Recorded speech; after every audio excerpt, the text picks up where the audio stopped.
راہب اور عالم۔ حضرت ابو سعید خدری رضی اللہ تعالیٰ عنہ سے روایت ہے کہ نبی اکرم صلی اللہ علیہ وسلم نے فرمایا، پرانے زمانے میں ایک آدمی تھا، اس نے 99 قتل کیے تھے۔ اس نے لوگوں سے پوچھا کہ روئے زمین پر سب سے بڑا عالم کون ہے؟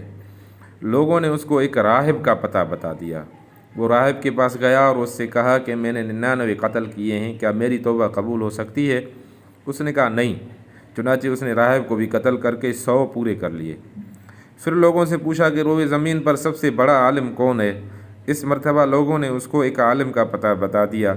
یہ اس کے پاس جا کر کہنے لگا کہ میں نے 100 قتل کیے ہیں، کیا میری توبہ قبول ہو سکتی ہے؟ اس نے کہا ہاں، آدمی کے لیے توبہ کا دروازہ کون بند کر سکتا ہے؟ تم فلاں مقام پر چلے جاؤ، وہاں کے لوگ اللہ تعالیٰ کی عبادت کرتے ہیں، تم بھی ان کے ساتھ اللہ تعالیٰ کی عبادت کرو اور اپنے وطن واپس نہ جاؤ، وہ بری جگہ ہے۔ یہ سن کر وہ روانہ ہوا۔ جب درمیان میں پہنچا تو اس کی موت کا وقت ہو گیا۔ اب رحمت اور عذاب کے فرشتوں کا اس کے بارے میں جھگڑا شروع ہوا۔ رحمت کے فرشتوں کا موقف تھا کہ یہ توبہ کر کے اور اپنا دل اللہ تعالیٰ کی طرف موڑ کر یہاں تک پہنچائے، اس لیے رحمت کا مستحق ہے، اور عذاب کے فرشتوں نے کہا کہ اس نے تو کبھی نیک عمل کیا ہی نہیں، اس لیے یہ عذاب کا مستحق ہے۔ اب ایک اور فرشتہ انسان کی صورت میں ان کے پاس آیا، انہوں نے اسے ثالث مقرر کیا۔ اس نے یہ فیصلہ کیا کہ دونوں طرف زمین کو ناپ لو، یہ جس کے قریب ہو تو اسی کے ساتھ ہوگا۔ جب انہوں نے فاصلہ ناپ لیا تو معلوم ہوا کہ یہ اس بستی سے زیادہ قریب ہے جہاں وہ جا رہا تھا۔ چنانچہ رحمت کے فرشتوں نے اس کی روح قبض کر لی۔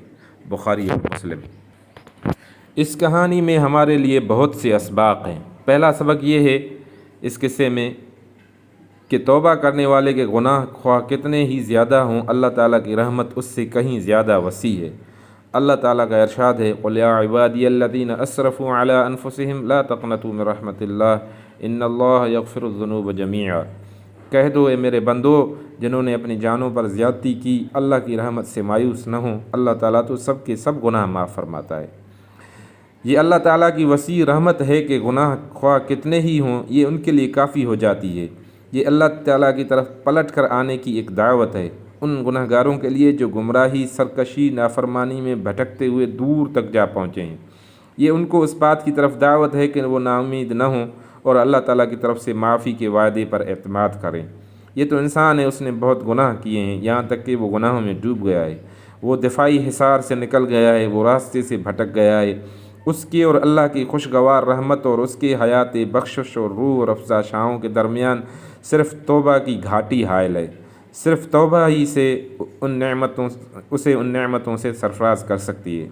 اسے چاہیے کہ اس کھلے دروازے کی طرف رجوع کرے جس پر کوئی دربان نہیں ہے کہ اس کو روک سکے، اور یہ ایسا دروازہ ہے جس سے داخل ہونے کے لیے اجازت کی ضرورت بھی نہیں۔ دوسرا سبق یہ ہے کہ عالم کا درجہ عابد سے اونچا ہے۔ عابد نے جہالت کے ساتھ فتویٰ دیا اور عالم نے علم کے ساتھ فتویٰ دیا۔ اللہ تعالیٰ کا ارشاد ہے، قُلْ هَلْ يَسْتَوِي الَّذِينَ يَعْلَمُونَ وَالَّذِينَ لَا يَعْلَمُونَ۔ کہہ دو کیا عالم اور جاہل کبھی برابر ہو سکتے ہیں؟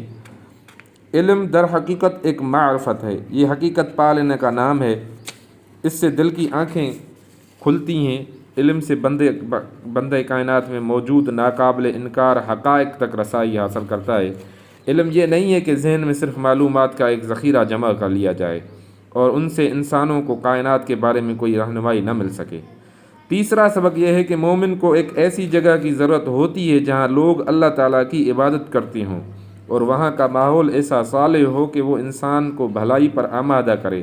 اس طرح مومن کو چاہیے کہ وہ ایسی زمین سے دور بھاگے جو اس کو بے حیائی اور ناجائز کاموں پر ابھارتی ہو۔ مومن کو چاہیے کہ وہ کافرانہ ماحول سے نکل کر ایسے صالح معاشرے میں چلا جائے جو اس کے دوسرے مومنوں کے ساتھ ملا دے، تاکہ یہ ان کے ساتھ زندگی گزارے اور ان کے ساتھ جب بھی ملے دین اور ایمان کی باتیں کرے۔ اس طرح ان کا اکٹھا ہونا دینی اعمال کے لیے ہوگا۔ مثلا یہ کہ ان کے ساتھ نماز پڑھے گا تو نماز اس کی عادت بن جائے گی، ان کے ساتھ قرآن پڑھے گا تو قرآن سننا اور پڑھنا اس کی عادت بن جائے گا، ان کے ساتھ محبت کا برتاؤ کرے گا تو محبت اس کی عادت بن جائے گی، ان کے ساتھ مشکلات برداشت کرے گا تو دین کے لیے مشکلات برداشت کرنا اس کے لیے آسان ہو جائے گا۔ چوتھا سبق یہ ہے کہ یہ آدمی جنت میں داخل ہوا حالانکہ اس نے کوئی نیک عمل نہیں کیا تھا۔ چنانچہ جس طرح کہ اس کے بارے میں رحمت اور عذاب کے فرشتوں نے جھگڑا کیا، اس طرح یہ جھگڑا اب بھی موجود ہے، اس لیے کہ بعض لوگوں کا خیال ہے کہ ایمان عقیدے اور عمل کا نام ہے، اور بعض لوگوں کی رائے ہے کہ ایمان صرف اللہ اور اس کے رسول صلی اللہ علیہ وسلم پر عقیدے کا نام ہے، اور وہ آدمی بھی جنت میں داخل ہوگا جو شخص ایمان لایا اور عمل کوئی بھی نہ کیا۔ عزیزو، اس طرح کی چھوٹی چھوٹی مستند احادیث جو قرآن اور حدیث کے اندر آئی ہوں، سننے کے لیے ہمارے چینل کو سبسکرائب کریں، شیئر کریں۔ اللہ تعالیٰ آپ کو اجر عظیم عطا فرمائے۔ جزاکم اللہ تعالیٰ۔